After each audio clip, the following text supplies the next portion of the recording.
महाराज, अब यह चिंता को त्याग भी दीजिए, अन्यथा इस चिंता के कारण आपका स्वास्थ्य बिगड़ जाएगा। मंत्री जी, आखिर कैसे चिंता ना करूं? जिस राजा को संसार का प्रत्येक सुख प्राप्त है, वह अभागा है जिसे संतान का सुख प्राप्त नहीं हो पा रहा। जी महाराज, मैं आपकी मन के चोट को समझ सकता हूँ, किंतु चिंता किसी समस्या का समाधान नहीं होता। इसलिए आप धैर्य रखें, समय के साथ साथ मन के घाव भी भर जाते हैं।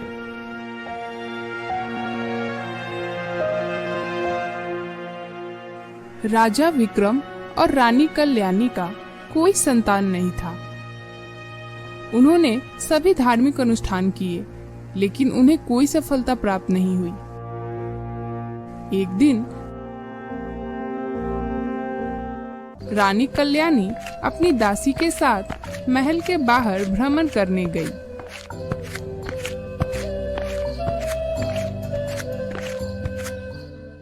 तभी उनके सामने से एक किसान अपने खेत में जा रहा था। अरे नाम है मेरा मोती और काम मेरा खेती।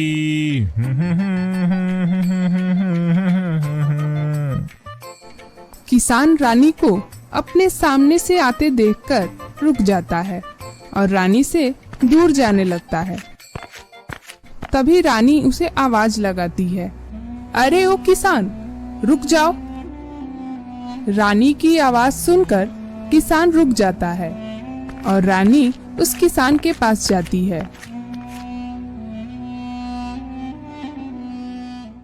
तुम मुझे देख पीठ दिखाकर क्यों वापस जा रहे थे, बताओ। महारानी वो मुझे कुछ काम याद आ गया था, तो मैं वापस जा रहा था। झूठ!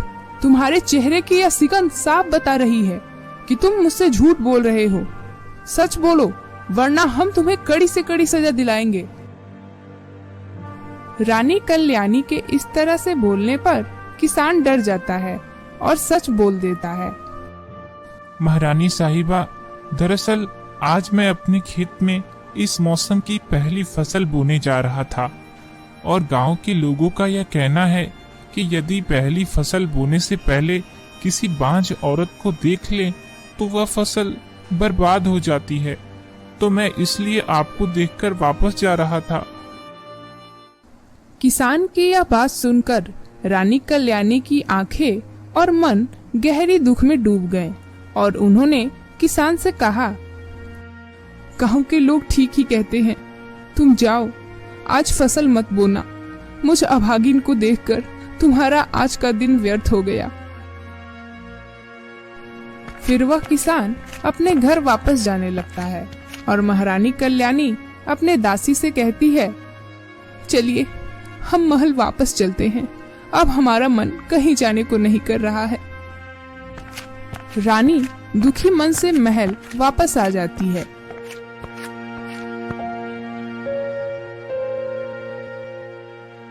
रानी के उदास मन को देख के राजा रानी से पूछते हैं, क्या हुआ महारानी साहिबा, आप इतनी उदास क्यों हैं?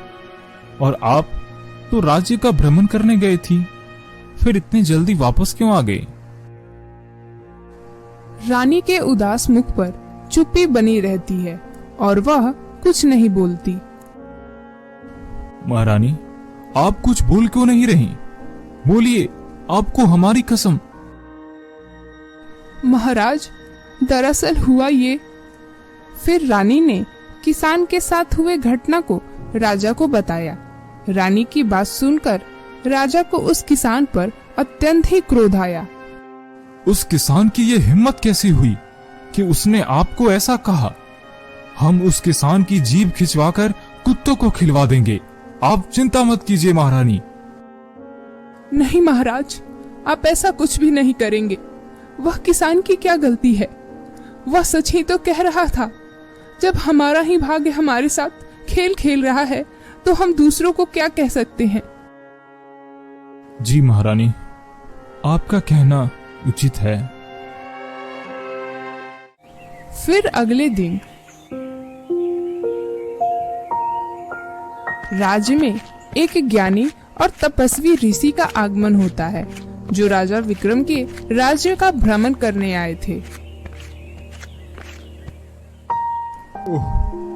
आखिरकार लंबे यात्रा के बाद इस राज्य तक पहुंच ही गया।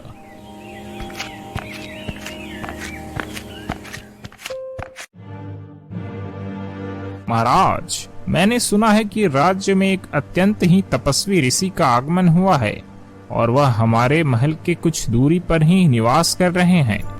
क्यों ना आप एक बार उनके पास जाकर अपने समस्या के बारे में बताएं। शायद वह आपकी कुछ मदद कर सकें। आपका सुझाव मुझे उचित लगा मंत्री जी। मुझे एक बार उनसे जाकर मिलना चाहिए। आप हमारे जाने का प्रबंध कीजिए। जी महाराज, जैसी आपकी आज्ञा। और फिर राजा अपने घोड़े पर सवार होकर निकल जाते हैं।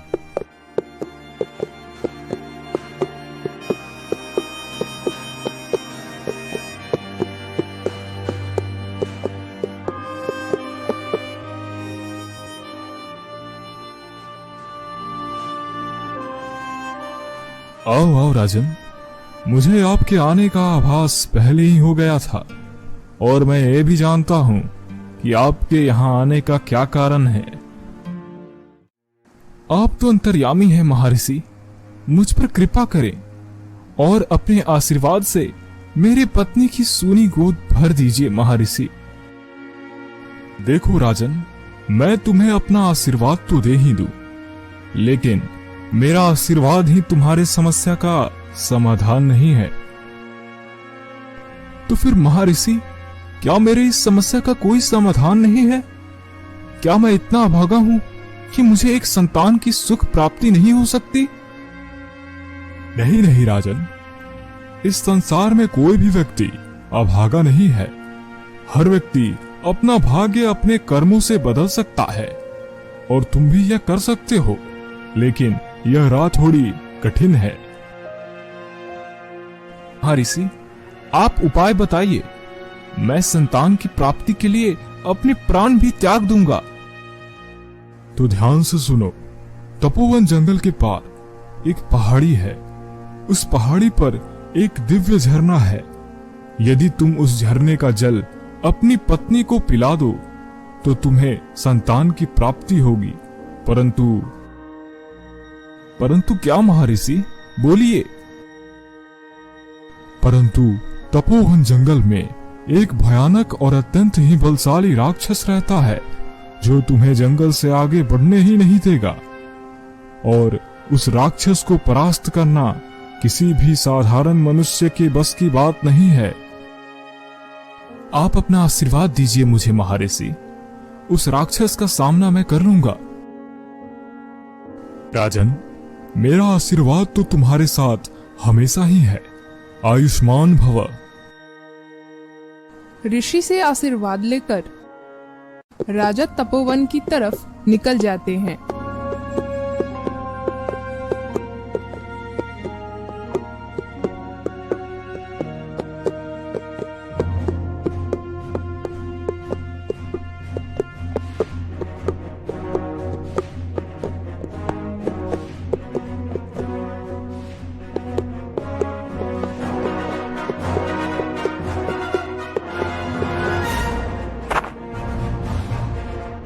मैं तपोवन तो पहुंच गया, लेकिन उस पहाड़ी तक जाने के लिए सही मार्ग तो मैं ऋषि से पूछना ही भूल गया।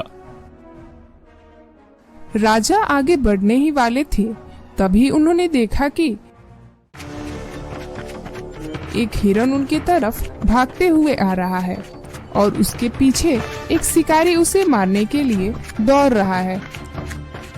तभी वह हिरन राजा के पीछे आकर छिप जाता है और शिकारी वहां आ जाता है। हमारे राज्य में मैंने किसी को भी यह अनुमति नहीं दी कि वह किसी भी निर्दोष प्राणी की हत्या करे। चले जाओ यहाँ से, अन्यथा हम तुम्हें मृत्युदंड देंगे। जी जी महाराज, क्षमा चाहता हूँ, मुझसे गलती हो गई, मैं जा रहा हूँ। और फिर वह शिकारी वहां से चला जाता है। आपका बहुत बहुत धन्यवाद राजन, आपने मेरी जान बचा ली। हिरन के इंसानों जैसे बात करते हुए सुनकर राजा के तो होश ही उड़ गए। अरे, तुम तो बिल्कुल इंसानों जैसे बोल रहे हो, यह तो अद्भुत है। तो हिरन, क्या तुम मुझे इस वन के पार पहाड़ी का मार्ग बता सकते हो? वहां एक दिव्य झरना है, मुझे वहीं जाना है। जी राजन, मैं आपको वहां ले चलती हूँ। फिर राजा हिरन के पीछे पीछे चल देते हैं। कुछ दूर जाते ही उन्हें एक भयानक साया नजर आता है और वह साया कोई और नहीं बल्कि एक भयानक राक्षस का था।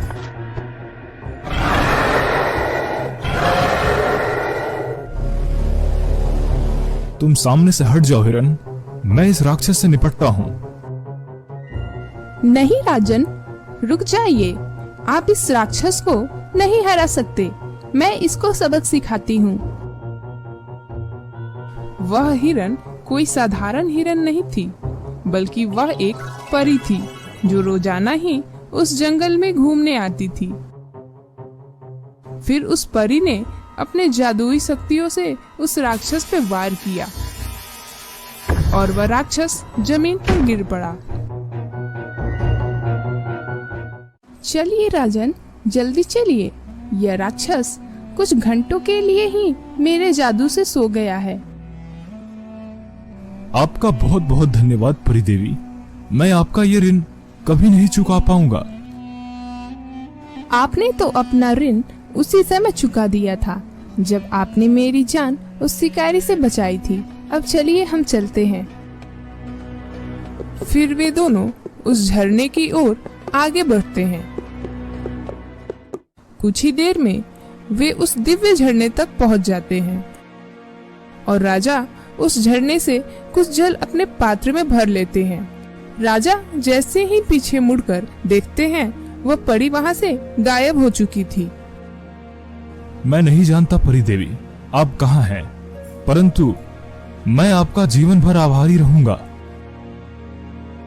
इतना कहकर राजा जल लेकर अपने महल जाने के लिए निकल जाते हैं।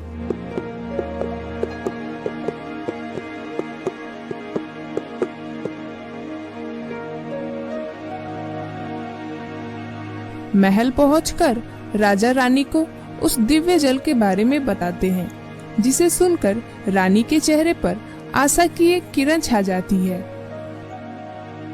और फिर रानी वह दिव्य जल धीरे धीरे करके पी जाती है।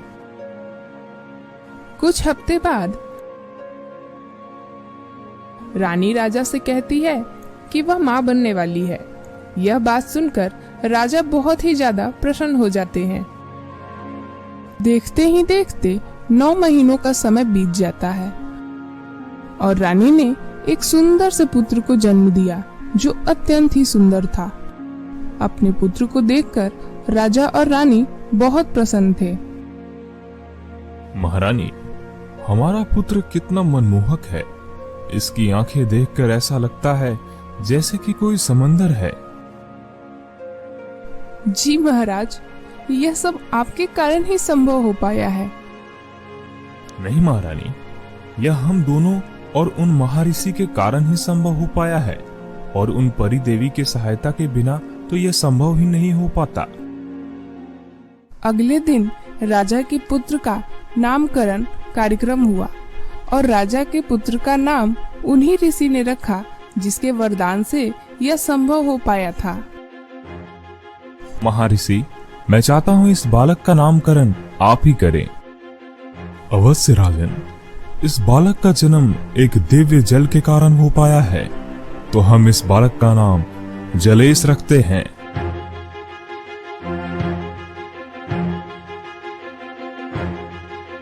यह हमारा पुत्र जलेश है और हमारे बाद यह हमारे राज्य का उत्तराधिकारी होगा।